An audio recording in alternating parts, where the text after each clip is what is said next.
तो hello everyone, welcome back to your channel chemistry video. आपको पता होगा जेई मेंस का जो फर्स्ट अटेम्प्ट है वो आपने डेट तो देखी होगी, 24 जनवरी से स्टार्ट हो गई है।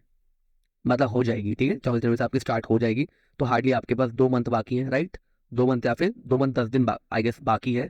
तो मैं आपको बता दूं यार, ये लास्ट के 2 महीने में आप 99% अगर नहीं भी हो पाए तो ऑलमोस्ट 98% कैसे ला सकते हैं, ठीक है।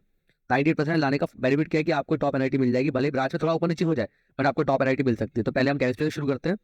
केमिस्ट्री के अंदर आपको करना क्या है, देखो यार, हमारे जो ब्रह्मास्त्र थे वो सब तो जा चुके हैं। केमिस्ट्री एवरीडे लाइफ जो एक क्वेश्चन देती, पॉलीमर एक क्वेश्चन देती, वो सब चैप्टर जा चुके हैं। लेकिन हम उनके ऊपर फोकस ना करके वो चीज देखते हैं जिन्हें हम स्कोर कर सकते हैं। पहले मैं आपको ऑर्गेनिक का बता देता हूँ। ठीक है, ऑर्गेनिक केमिस्ट्री जो है आपको कहाँ से करनी है। ऑर्गेनिक केमिस्ट्री आपको एनसीईआरटी से करनी है प्योरली। आप क्या करोगे, फर्स्ट चैप्टर उठाओगे जो सेकंड बुक का फर्स्ट चैप्टर है, ठीक है, हेलो एल्केन हेलो एरिन से लेकर एनसीईआरटी पूरा एकदम थॉरली पढ़ लोगे पहले, ठीक है। उसके बाद क्या करोगे, आप एनसीईआरटी को पूरे ढंग से पढ़ लोगे, उसके बाद आप क्या करोगे, पीवाई की लगाओगे। और मैं आपको बता दूं कौन से टॉपिक पे कौन से टॉपिक पे आपको ज्यादातर फोकस करना है। फॉर एग्जाम्पल कार्बोक्सिलिक एसिड बिल्कुल नहीं छोड़ के जाना, ठीक है। कार्बोक्सिलिक एसिड ये आपकी प्रायोरिटी होनी चाहिए, carboxylic acid and it's derivative. ये आप बिल्कुल करके ही जाओ, इसको बिल्कुल ही मत छोड़ना, ठीक है ना। फर्स्ट पॉइंट हो गया। अगर मैं आपको दूसरा बताऊं, ठीक है, बी बताऊं, कार्बोक्सिलिक एसिड के बाद आप ग्रिनार्ड रिएजेंट नहीं भूल सकते। ग्रिनार्ड रिएजेंट नहीं भूल सकते, ये भी आपको करके जाना है। इसकी जो हाइड्रोलिसिस है, रिएक्शन है, जितने वो सब करके जानी है। सी में आप देखोगे जितने भी रिएक्शंस है, नेम रिएक्शंस हो गई, ठीक है, नेम रिएक्शंस हो गई, इनको करके ही जाना है, बहुत इंपॉर्टेंट है। As it is name reaction से ही आपको पूछ लेगा कि इसका प्रोडक्ट क्या होगा, इसका सब कुछ पूछ लेगा, ठीक है। चेन टाइप बना देगा, बोलेगा कि इसका फाइनल प्रोडक्ट क्या होगा, तो वो आपको करके जाना है। लेकिन एनसीईआरटी पे आपको ज्यादा फोकस रखना है।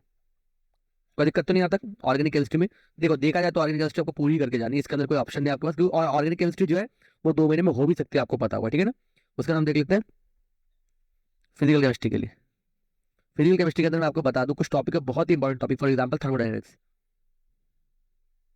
थर्मोडायनामिक्स, ये जो टॉपिक है बहुत इंपॉर्टेंट है। मैं आपको कई बार बता चुका हूँ ये टॉपिक इंपॉर्टेंट क्यों है, क्योंकि ये जो है ये फिजिक्स में और केमिस्ट्री दोनों में आता है। तो आपको ये करके ही जाना है, और कोई ऑप्शन नहीं है आपके पास। थर्मोडायनामिक्स के अलावा अगर मैं बोलूँ तो केमिकल काइनेटिक्स करके जाना है। सी इलेक्ट्रोकेमिस्ट्री करके जानी है, ठीक है। मूल कॉन्सेप्ट से भी काफी ज्यादा क्वेश्चन आ रहे हैं, ठीक है। अगर वो नहीं आ रहा डायरेक्ट तो हो सकता है उससे घुमा फिरा के कोई क्वेश्चन है, लेकिन मूल कॉन्सेप्ट के क्वेश्चन आप अच्छे से करके जाओ, मेरा ये मानना है, ठीक है ना। मूल कॉन्सेप्ट के क्वेश्चन करके जाओगे। और इलेक्ट्रोकेमिस्ट्री आपको पता ही है, नॉस्ट इक्वेशन आपको पूरी आनी चाहिए। नॉस्ट इक्वेशन के से भी क्वेश्चन आते हैं, आ सकते हैं, अगर नहीं हुए तो इस बार आ सकते हैं, क्योंकि बहुत सारे क्या बोलते हैं टॉपिक रिड्यूस किए गए हैं। तो आप मान के चलो जो टॉपिक मैं आपको बता रहा हूँ ये आएंगे। अब मैं आपको बता देता हूँ कि आपका इनऑर्गेनिक कहाँ से क्या करना है, ठीक है ना। इनऑर्गेनिक में अगर देखो सब कुछ तो नहीं किया जा सकता ना, आपको पता होगा, लेकिन इनऑर्गेनिक में आपको पता होगा केमिकल बॉन्डिंग नहीं हटा है। और केमिकल बॉन्डिंग वैसे ही 1 से 2 क्वेश्चन आते हैं, ठीक है। तो केमिकल बॉन्डिंग कर लेना, कोऑर्डिनेशन कंपाउंड कर लेना, कोऑर्डिनेशन कंपाउंड भी बहुत ही जरूरी है, वो भी कर लेना। तो यहाँ से आपके 4 से 5 क्वेश्चन तो यहीं से आ जाएंगे, देख रहे हो, 4 से 5 क्वेश्चन आपके यहीं से आएंगे। जो टॉपिक मैंने यहाँ पे लिखवाया, देखो ऑर्गेनिक का कोई ऑप्शन नहीं है, एनसीईआरटी पूरी पढ़ के जाओ, एनसीईआरटी पूरी पढ़ के जाओ ऑर्गेनिक के लिए, ठीक है। थर्मोडायनामिक्स और फिजिकल के लिए थर्मोडायनामिक्स, केमिकल काइनेटिक्स, इलेक्ट्रोकेमिस्ट्री और मूल कॉन्सेप्ट करके जाओ। केमिकल बॉन्डिंग और कोऑर्डिनेशन कंपाउंड इनऑर्गेनिक से करके जाओ, ठीक है। आपको करना है, ब्लॉक एलिमेंट भी करना है, ठीक है ना।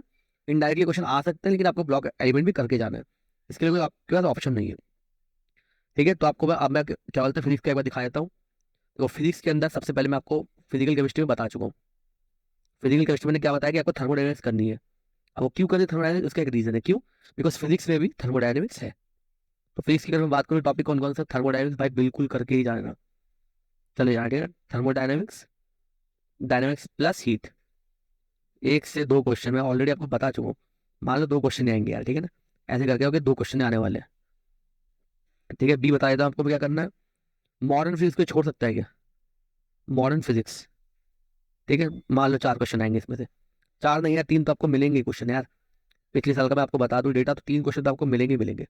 इलेक्ट्रिसिटी पढ़ के जाना है यार, अब तो मैं आपको कम्युनिकेशन सिस्टम नहीं बोल सकता कि वो तो जा चुका है, ठीक है। इलेक्ट्रिसिटी पढ़ के जाना, ठीक है।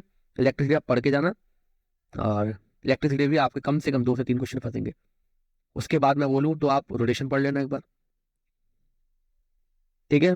ऑप्टिक्स का पढ़ सकते हो, ऑप्टिक्स का भी इसके बाद पढ़ सकते हो, कोई दिक्कत नहीं है, ऑप्टिक्स भी करके जाओगे तो आपको कोई प्रॉब्लम नहीं होगी, ठीक है। हीट एंड थर्मोडायनामिक्स ये तो बहुत ही इंपॉर्टेंट है, इसको आपको करके ही जाना है, कोई आपके पास ऑप्शन नहीं है, फिर बता रहा हूँ मैं। अब बात आती है मैथ्स की, ठीक है। मैथ्स की बात आती है, जगह नहीं बची तो मैं फिर से यहाँ पे दिखा देता हूँ, आपने आई होप आपने नोट कर लिया होगा। तो मैथ्स की बात आती है, ठीक है, मैथ्स की बात करते हैं। मैथ्स में आपको बता देता हूँ, कैलकुलस पूरी करके जाओ, ठीक है। 2 महीने आप ढंग से पढ़ लो, कैलकुलस हो जाएगा। और कैलकुलस के अंदर मैं आपको बता दूं, कैलकुलस के अंदर इतना पक्का है, अगर आपने डिफरेंशियल कैलकुलस, देखिए डिफरेंशियल प्लस इंटीग्रल, आपने डिफरेंशियल इंटीग्रल कैलकुलस कर लिया तो आपके ऑलमोस्ट ऑलमोस्ट 3 से 4 क्वेश्चन, 3 से 5 क्वेश्चन तो मान लो यार, 3 से 5 क्वेश्चन आपके कहीं भी नहीं गए, ठीक है। दो देखो, 2 से 3 क्वेश्चन तो इंटीग्रल से आते हैं, ठीक है। 2 से 3 क्वेश्चन तो आपके इंटीग्रल से आते हैं, डिफरेंशियल कैलकुलस से भी आप मान के चलो आपके 2 से 3 क्वेश्चन आएंगे, तो आपके 4 से 5 क्वेश्चन तो कहीं भी नहीं गए, यहाँ पे आप बना सकते हो आराम से, ठीक है। उसके बाद अगर हम बात करें वेक्टर 3D, अनदर एक टॉपिक हो गया, बी क्या हो गया, वेक्टर 3D। वेक्टर 3D बहुत ही इजी क्वेश्चन, 2 क्वेश्चन आएंगे, 2 क्वेश्चन, एक क्वेश्चन तो कंफर्म मान ही लो, ठीक है। तो यहाँ पे चलो वर्स्ट केस में 4 क्वेश्चन यहाँ होगा, एक क्वेश्चन यहाँ पे होगा, कोई प्रॉब्लम तो नहीं है, इतना आप कर ही सकते हो। तो कितने नंबर आ गए, मार्क्स कितने आ गए यहाँ पे, कितने आ गए यहाँ पे, 4 क्वेश्चन यहाँ पे प्लस 1, कितने हो गए, 5 क्वेश्चन, जिससे आपके 20 मार्क्स बनेंगे, ठीक है। 20 मार्क्स का मतलब समझते हो, ऑलमोस्ट 90 से 95 परसेंटाइल के बीच में, 92 से ऑलमोस्ट आई गेस, जहाँ तक मुझे याद है। तो आप मान लो 94 परसेंटाइल आ गए मैथ में, विच इज़ वेरी गुड। उतनी खराब नहीं है मैथ्स में 90%, 94 परसेंटाइल, क्योंकि लोगों के यहाँ पे बहुत ही कम परसेंटाइल आती है, क्योंकि नेगेटिव मार्किंग बहुत जाती है। तो आपको ज़्यादा कुछ नहीं करना, इतने टॉपिक करने हैं ताकि आपके 20 मार्क्स करेक्ट बन जाए और एक भी नेगेटिव मार्क्स ना आए, नेगेटिव मार्क्स ना लाओ, कोशिश करना, ठीक है ना। तो कैलकुलस में डिफरेंशियल इंटीग्रल कर लेना, वेक्टर 3D कर लेना, और जो मैथमेटिकल रीजनिंग जो ब्रह्मास्त्र था वो तो वैली हट चुका है, ठीक है। और अगर आप चाहो तो एक टॉपिक और है, सी, जिसको मैं बोलता हूँ coordinate geometry. I know which is very hard, अगर आपने नहीं किया तो, लेकिन आप इसके कुछ कुछ मेन टॉपिक देख सकते हैं, जो मैं आपको डिस्क्रिप्शन में दे दूंगा। आप जो मेंस के लिए मेन टॉपिक है, राइट, आप उनको देख सकते हो, जिससे आपको 2 क्वेश्चन मिल सकते हैं, ठीक है।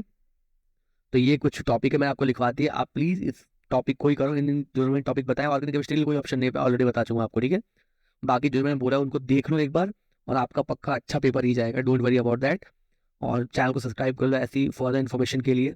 और मेंस बहुत ही क्लोज है, प्लीज़ चैनल को सब्सक्राइब करो, ताकि जितने भी अपडेट है मैं आपको जल्द से जल्द पहुंचा सकूं। और जो भी क्या बोलते हैं इंपॉर्टेंट मुझे चैप्टर लगते हैं प्रीवियस पेपर को देख के, मैं वो आपको तुरंत बताता हूँ। तो चैनल को प्लीज सब्सक्राइब करो, शेयर करो अपने दोस्तों के साथ। Thank you so much for watching.